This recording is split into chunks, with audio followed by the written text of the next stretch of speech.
Assalamualaikum Sobat Football United. Ringan amatiran ala gue. Ada kabar yang ingin gue bahas.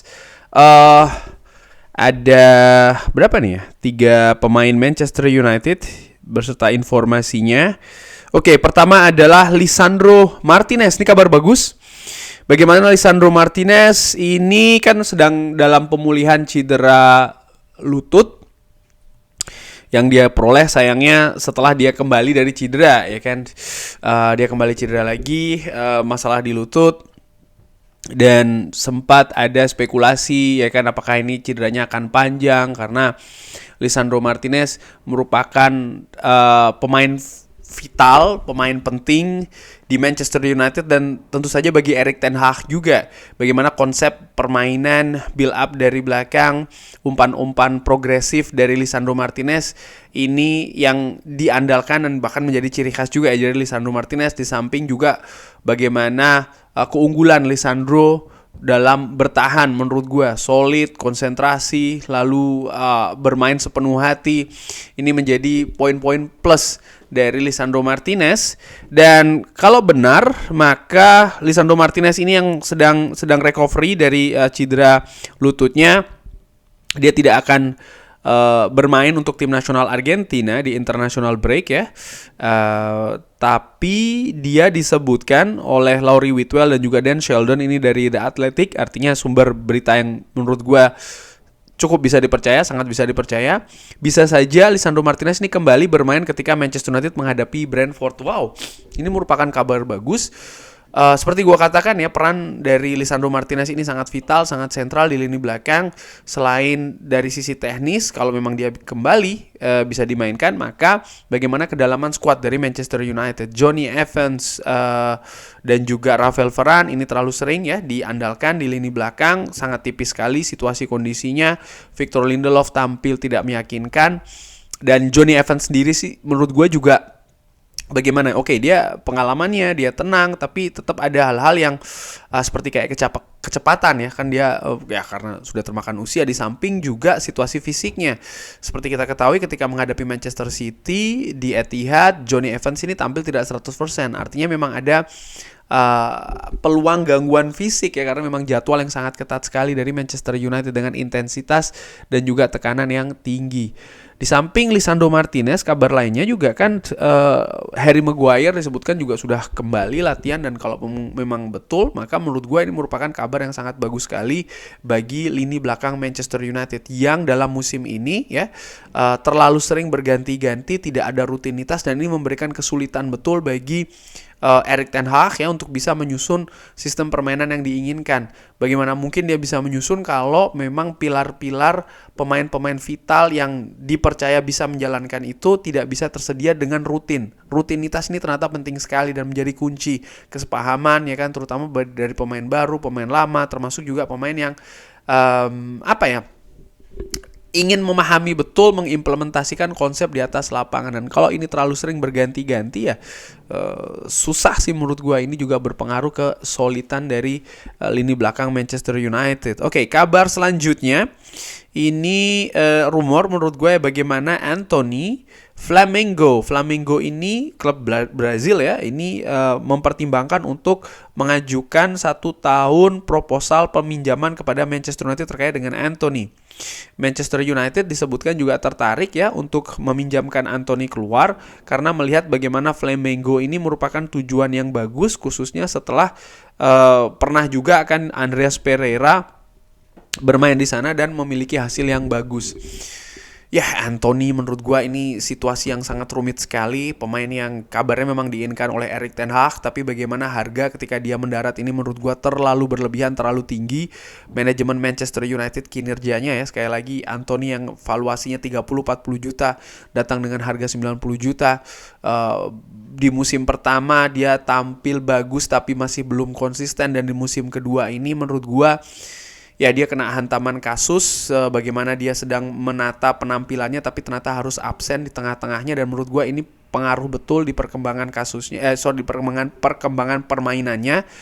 Dan sampai saat ini kan juga setahu gue sih kasusnya belum jelas ya akan seperti apa, dan nampaknya situasi inilah yang membuat Anthony itu tidak 100%.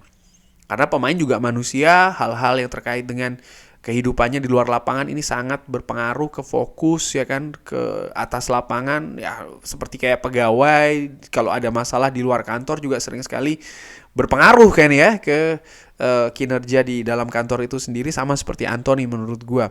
Ditambah lagi memang ketika dia tidak bisa tampil dengan sesuai dengan ekspektasi ya, paling tidak dengan bandrol harganya itu yang sangat tinggi sekali, maka media Inggris juga sering menyerangnya ya kan. Ditambah lagi bagaimana sosial media, fans sepak bola, termasuk juga fans Manchester United yang menurut gue juga aneh sih sebenarnya ya kalau ikut-ikut menyerang sih. Mengkritik boleh saja, tapi kalau menyerang menurut gue ya agak terlalu berlebihan, apalagi tanpa melihat situasi yang lebih luas ya. Nah, Anthony sendiri banyak beberapa fans yang mengatakan oke, jual saja. Apakah itu merupakan solusi yang realistis? Menurut gua tidak. Kenapa? Manchester United mendatangkan dengan harga tinggi nih, 90 juta. Kalau seandainya dilepas musim panas ini, pastinya akan jatuh sekali ya harganya. Jelas jauh di angka 90 juta. Dan ini bukan hal yang bagus dari sisi finansial, termasuk juga sisi bisnis. Salah satu tugas dari manajer tentu saja adalah bagaimana bisa membuat para pemainnya ini bermain di kapasitas tertinggi di atas lapangan ketika mengimplementasi sistem permainan maupun juga strategi. Ini juga yang merupakan tugas dari staf kepelatihan Erik ten Hag menurut gua. Tapi dengan situasi saat ini juga merupakan kesulitan tersendiri, bagaimana banyak cedera, lalu situasi di luar lapangan dari Anthony ini juga tidak maksimal. Gua mengingat betul bagaimana situasi dari David Beckham contohnya ya. Bagi sobat Football United yang pernah melihat video dokumentari, film dokumenter dari David Beckham, pastinya di situ kan dia menyebutkan bagaimana situasi setelah Piala Dunia tahun 98 ini sangat sulit bagi dia, di mana dia dihakimi oleh satu negara ya kan, karena apa yang dilakukannya di pertandingan menghadapi Argentina, tapi tidak dengan kota Manchester, terutama Old Trafford dan Manchester United. Bagaimana dia bisa merasakan itu rumahnya dia, itu perlindungan didapatkan di sana, bagaimana fans dia dalam stadion itu juga sangat mendukung dia, dan ini merupakan juga perbedaan besar fans di dalam stadion dan juga di sosial media ya. Bagaimana kalau gue melihat betul fans-fans di dalam stadion itu selalu suportif. Ini diperlihatkan contohnya ketika pemain tidak tampil bagus, melakukan kesalahan di atas lapangan. Contohnya sering sekali bukan cacian makian yang diterima, tapi justru dinyanyikan. Chance itu dinyanyikan bagi pemain tersebut yang sudah punya chance tentu saja. Tujuannya apa? Supaya naik mentalnya. Dan ini berbeda kan dengan keadaan di sosial media yang menurut gue, ya inilah perbedaan ya bagi yang di stadion maupun yang tidak di stadion. Balik lagi situasi Anthony, menurut gue kalau memang akan dipinjamkan, tujuannya harus jelas. Tujuannya tuh bukan untuk dilepas dijual, enggak, untuk dibangkitkan kembali, untuk diperbaiki, untuk ditingkatkan. Karena Anthony sendiri menurut gua sebenarnya punya potensi. Pemain ini pemain masih muda. Salah satu poin penting dari Anthony adalah kecepatan, teknik tinggi, dan juga percaya diri yang bagus di atas lapangan. Yang kali ini kesemuanya itu sedang goyah, dan menurut gue ini penting bagaimana Manchester United bisa mencari cara ya, bukan cuma pelatih tapi juga dibantu oleh manajemen Manchester United untuk bisa mengembalikan lagi atau bahkan meningkatkan permainan dari Anthony itu sendiri. Kita lihat akan seperti apa solusinya, akan seperti akan diambil apa ya oleh Manchester United. Dan terakhir adalah dari Mirror disebutkan kalau PSG ini mempersiapkan 75 juta pounds untuk menawar Marcus Rashford untuk menggantikan Kylian Mbappe. Manchester United sendiri menghargai Rashford ini mendekati 100 juta pounds. PSG, tapi dikabarkan oleh sumber lain ya, sebenarnya tidak mempersiapkan untuk menawar Marcus Rashford saat ini. Victor Osimhen ini target utamanya, tapi kalau dia mengindikasikan ingin bermain di tempat lain, Marcus Rashford artinya tidak bermain di Manchester United, maka opsi-opsi lain akan dilihat. Ini untuk Victor Osimhen ya. Kalau Victor Osimhen ini tidak tertarik bermain di PSG, baru PSG ini akan melihat opsi-opsi lain untuk menggantikan posisi dari Kylian Mbappe. Nah, Marcus Rashford sendiri, nah ini juga menarik bagaimana musim ini banyak sekali kritikan ya kan yang diterima oleh Marcus Rashford. Pemain ini egois, pemain ini tidak sesuai dengan Manchester United karena memang penampilannya tidak bagus. Tapi hal-hal tersebut tidak terjadi musim lalu ketika dia mencetak berapa 30 gol ya kan, banyak gol yang jelas. Ini tidak ada suara-suara Rashford dijual, Rashford dibuang, itu tidak ada. Dan menurut gua ya inilah fans ya ketika pemain itu sedang bagus, mungkin apresiasi tidak setebal atau sedalam diterima dibanding ketika pemain itu tidak tampil bagus. Kritikan lebih sering dialamatkan ke sana. Gua menilai Marcus Rashford ini secara individu dia pemain yang bagus. Itu sudah ditunjukkan di beberapa kesempatan di Manchester United. Bahkan semenjak dia diberikan kesempatan oleh Louis van Gaal, ya kan, mencetak gol di pertandingan besar menghadapi siapa yo? Ya, menghadapi Arsenal, betul. Dan menurut gua salah satu tantangan bagi Marcus Rashford adalah di usia mudanya ya, ketika dia dipercaya oleh Louis van Gaal, tapi di periode musim-musim selanjutnya dia harus berpindah-pindah manajer. Inilah salah satu kelemahan dari Manchester United yang terlalu sering berganti manajer, sehingga ketika ada pemain muda yang ditemukan oleh manajer tertentu ya, ini perkembangannya tidak bisa berkelanjutan dengan rencana awal. Ya karena rencana awalnya mungkin sang manajer ketika mengambil pemain akademi, pemain muda akan seperti ini. Tapi ketika manajer itu dipecat di tengah jalan, ya rencananya tentu saja berganti kan dengan manajer selanjutnya, di mana manajer selanjutnya juga punya program baru. Oleh karena itulah ini yang gue tentang, salah satunya kenapa Manchester United jangan sering ganti-ganti manajer.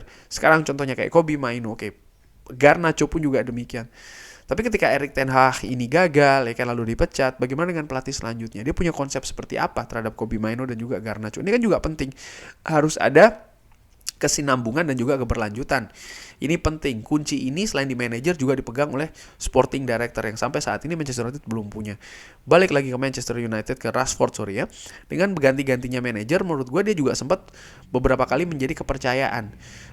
Selain di zamannya Louis van Gaal, tentu saja bagaimana dia sempat mencetak gol kemenangan menghadapi Liverpool di zamannya Jose Mourinho walaupun dia jarang diturunkan. Lalu di zamannya Ole Gunnar Solskjaer sempat naik, sempat turun. Ada masalah konsentrasi di luar lapangan, dan konsentrasi inilah menurut gua, karakter mental ini yang sering gua katakan Marcus Rashford itu dia cenderung ngikut. Ketika tim itu positif, dia ikut positif. Ketika tim itu negatif, dia bukan sosok yang bisa mengangkat. Karena menurut gua ada pemain yang memang punya karakter untuk mengangkat, ada yang tidak gitu, yang ngikut saja. Dan Rashford menurut gua termasuk seperti itu. Ketika Manchester United saat ini badai cedera, ya kan, dia juga ikut ke sana gitu. Artinya ke atmosfer tim secara kolektif, secara kumulatif, secara keseluruhan. Ini merupakan tugas juga dari pelatih ya, dari manajer Manchester United untuk bisa membangkitkan lagi Marcus Rashford, paling tidak untuk mendekati apa yang ditunjukkan musim lalu.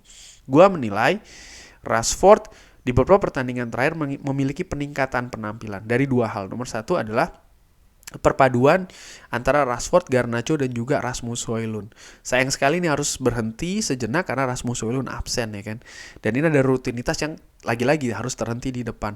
Dan ketika kembalinya Rasmus Højlund nanti, gue harapkan sih ya mereka bisa kembali padu dan semakin meningkat perpaduan di antara ketiganya. Lalu yang kedua, gue juga menilai bagaimana Marcus Rashford ini semakin rajin untuk tracking the ball. Di beberapa pertandingan sebelumnya dia nampak ogah-ogahan ya ketika melakukan pergerakan defensif, tapi di beberapa kesempatan gue menilai dia cukup rajin nih, terutama ketika Manchester United kehilangan bola dan dengan konsep permainan 4-2-4 yang dimainkan oleh Erik ten Hag. Dia cukup rajin untuk menutup sisi kiri, ikut defend juga ya. Dan bahkan ketika menghadapi Manchester City, dia pun juga tampil oke menurut gue di pertandingan tersebut. Cukup mengejutkan dia digantikan, karena tadinya gue berpikir Garnacho yang digantikan karena Garnacho tampilannya di bawah Rashford bahkan, tapi karena situasi fisik ternyata. Namun dengan situasi fisik yang tidak 100% itu pun juga Rashford sempat beberapa kali memiliki peluang ya, ancaman, walaupun tidak bisa dimaksimalkan, tapi dia juga bisa mencetak satu gol pembuka yang luar biasa. Menurut gue ini juga menunjukkan bagaimana secara kualitas sebenarnya dia punya, tapi sekali lagi secara karakter ini yang harus diperbaiki. Ketika dia bisa enjoy, dia bisa happy tampil di atas lapangan seperti musim lalu ya, kemampuan itu akan keluar menurut gue. Tapi ketika dia tampil under pressure, di bawah tekanan, nah ini dia nih, sering sekali dia sulit keluar untuk situasi tersebut. Dan ini tugas menurut gue dari tim kepelatihan untuk bisa mengembalikan Marcus Rashford. Nah sekarang permasalahannya, kalau seandainya atau pertanyaannya, ada tawaran besar yang datang, menurut gue Manchester United juga harus realistis. Ketika katakanlah PSG datang betul dengan 80, 90, 100 juta, menurut gue secara realistis harus dilepas sih Rashford. Menurut gue secara dengan amatiran. Tapi tidak cukup di situ, tidak berhenti di situ. Manchester United harus mencari gantinya. Apakah pemain ganti, apakah pemain jadi, apakah pemain muda ya, dengan proyeksi yang cerah, itu juga harus dicari solusinya. Dan Manchester United harus berpikir juga ke arah sana gitu. Jangan cuman seperti kayak fans yang cuman jual saja lalu sudah jual terus and then apa. Nah, nggak seperti itu menurut gua. Harus berpikiran lebih jauh lagi manajemen Manchester United khususnya ya. Sehingga kualitas itu bisa didapat selalu oleh Manchester United, baik itu kualitas instan langsung ya, artinya membeli pemain yang memang langsung bisa diandalkan, atau memang pemain yang bisa diproyeksikan untuk jangka waktu yang lebih mendatang. Kurang lebih demikian sih ya, gue melihat situasi seperti ini. Bagaimana menurut Sobat Football United? Seperti biasa bisa drop di kolom komen. Terima kasih sudah menyaksikan. Jangan lupa like, subscribe. Semoga sehat-sehat selalu, sehat-sehat sekeluarga. Buat semua Sobat Football United yang rajin memberikan komen, baik itu komen yang sopan maupun yang kadang-kadang tidak sopan, semuanya gue doakan semoga sehat-sehat selalu sekeluarga di bulan suci Ramadan ini, lancar-lancar terus ibadahnya. Jangan lupa like, subscribe. Wassalamualaikum warahmatullahi wabarakatuh. Thank you.